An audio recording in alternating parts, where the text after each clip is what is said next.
지금 자신을 창작자라고 생각하는 사람들은 이 영상 꼭 보시기 바랍니다. 창작자의 저작권은 역할과 계약에 따라 권리 관계가 달라질 수 있는 것 아십니까? 공중파와 케이블 TV에서 방송한 모 예능 프로그램 작가들과 제작사 대표 사이에 계약과 저작자 성명 표시 등의 문제로 갈등이 있었습니다. 제작사 대표이자 메인 연출자는 작가들과는 계약하지 않고 자신과 함께 일한 다른 연출자들을 새로운 작가들로 표시한 일이 있었습니다.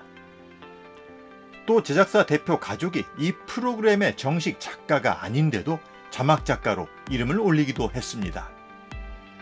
왜 제작사 대표는 자신과 다른 연출자들을 작가 이름으로 올렸을까요? 그렇다면 우리 저작권법상 연출자가 작가가 될 수 있을까요? 자막 편집자도 자막 작가가 될 수 있을까요? 그리고 작가들은 자신들이 참여한 부분에 대해서 권리 주장을 할 수 없을지 이것도 궁금합니다. 우리 저작권법 제2조에서 저작자는 저작물을 창작한 사람이라고 이야기합니다. 특정 직업군이나 분야별로 창작한 사람의 조건을 나누지 않았습니다. 인간의 사상과 감정을 표현한 창작물을 저작물이라 하고 이 저작물을 창작한 사람이 저작자라고 정의하고 있습니다. 이에 따르면 연출자인 PD나 자막 편집자가 실제 프리랜서 방송 작가처럼 구체적인 창작적 표현의 창작자로 활동했다면 저작자가 될 수 있습니다. 이는 마치 영화 감독이 시나리오를 쓰고 연출하는 것처럼 방송 연출자도 작가와 같은 역할을 겸할 수 있는 것입니다. 단지 일반 방송 프로그램 제작 시 연출자가 작가를 겸하는 일이 흔하지 않았던 것입니다. 그러나 자막 편집자의 경우 저작자 판단이 일부 다를 수 있습니다.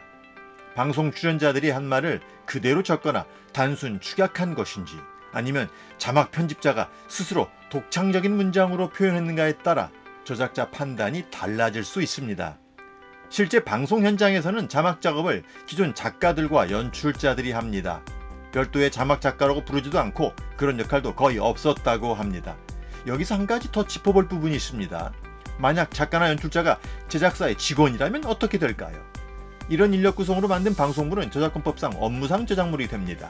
보통은 창작한 개인이 저작권을 갖는데 실제 직원이 창작하더라도 법인, 단체, 회사, 개인 등이 업무를 기획하고 모든 관리 비용을 부담하며 법인 등의 이름으로 공표할 경우 업무상 저작물의 저작자와 저작자산권자는 법인, 회사 등이 됩니다. 단 직원과 회사 간 다른 계약 조건이 없어야 합니다. 이런 형태는 방송국에서 직접 고용하는 경우 아니면 일반 작가들과 고용 계약을 거의 하지 않습니다. 결국 작가들은 창작적인 방송 대본 표현에 참여했다면 저작자로서 권리를 갖습니다. 그런데 왜 제작사 대표는 기존 작가들과 계약을 거절했을까요? 보통 방송 대본이나 시나리오 등 1차 저작물의 저작자는 작가입니다. 하지만 방송과 다르게 영화 감독이 직접 시나리오를 쓰는 경우도 있어 작가와 감독을 겸하기도 합니다. 방송, 영화 등은 1차 저작물인 대본, 시나리오로 만든 2차적 저작물입니다. 그런데 이 사례에서 전문가들은 이렇게 예상합니다.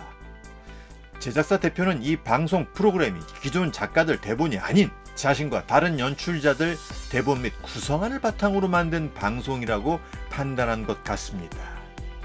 즉 기존 작가들의 대본이나 독창적인 구성안을 기초로 방송을 만들지 않았다면 작가들의 성명 표시를 제외할 수도 있습니다. 그런데 이 프로그램은 이래만 하는 방송 프로그램이 아닙니다. 매주 장기간 방송할 정도로 높은 인기를 달립니다. 기존 작가들의 창작 기여도가 설령 낮다고 해도 이 작가들을 완전 제외할 수는 없습니다. 따라서 대본 창작에 관여한 작가로서 성명 표시와 계약 요구는 당연한 권리입니다. 작가로서 대본 창작에 관여한 부분이 있고 실제 2차적 저작물인 방송으로 표현되었다면 정당한 권리를 주장할 수 있습니다. 방송 작가들은 해당 방송이 재방송되거나 인터넷 등을 통해 재전송될 경우 약간의 저작권료를 분배해 받습니다. 따라서 참여한 방송을 증명할 계약서가 중요한 자료입니다. 제작사 대표는 작가들이 가져온 표준 계약서가 드라마용 계약서라서 체결하지 않았다고 합니다. 하지만 한국방송작가협회에 따르면 현재 표준계약서는 드라마, 예능, 라디오, 교양 등 대부분의 방송 프로그램 집필 계약에 같이 쓰고 있다고 합니다. 제작사 대표는 결국 계약서의 종류 문제보다는 작가들이 창작한 부분이 방송에 반영되지 않았다고 생각하는 것 같습니다. 연출자들이 직접 만든 대본과 구성이 더 중요하다고 본 것 같습니다. 그런데 연출자들을 작가로 성명 표시하는 것을 다른 작가들은 몰랐다고 합니다. 이 사건에서 배려라는 단어가 떠오릅니다. 어느 한쪽에 배려가 있었지만 다른 한쪽에는 배려가 없었던 것입니다. 그전부터 같이 일한 연출자들에겐 새로운 배려를 추가했고 기존 작가들은 이런 배려를 느끼지 못한 듯합니다. 이 예능 방송에서 연출자들이 작가보다 더 경험이 많았을 것입니다. 작가들이 마음에 들지 않는 것과 작가의 저작자 주의 문제는 다른 문제입니다. 방송 프로그램의 경우 재방송될 때마다 일정 비용을 지급받습니다. 연출자는 보통 연출료만 받고 추후 보상이 없는 경우가 많습니다. 그런데 연출자도 실질적인 작가 역할까지 했다면 당연히 그에 따른 보상을 받을 수 있습니다. 그런 점에서 제작자가 말한 연출자도 작가 역할을 할 수 있다는 점은 의미 있는 내용일 수 있습니다.